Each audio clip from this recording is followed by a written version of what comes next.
Алматы облысы Іле ауданы Көкқайнар ауылы номері 44-ші орта мектептің 4-ші Ғ сынып оқушысы Құдайберген Айжан Нұрболқызы. Мұқағали Мақатаев. Жоқ дәрігер.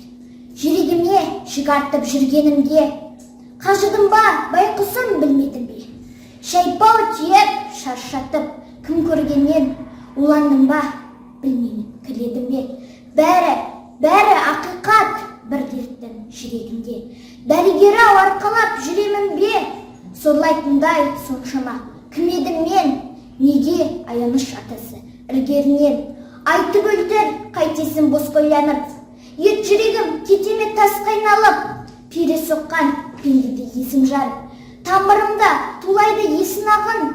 Бұл жүректің білмеймін несін алдым, несі барын білмеймін, несі жоғын. Қаным қайнап барады, қаным қайнап.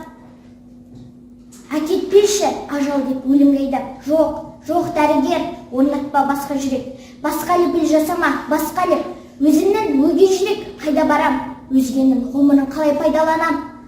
Сыйына рахмет, қайран адам. Алмастырам, едінау алмастырам. Сірә менің жұлдызым рамбас бұдан. Өзімнің жүрегімді көміп келіп, өзгенің өмірін қайтып жалғастырам.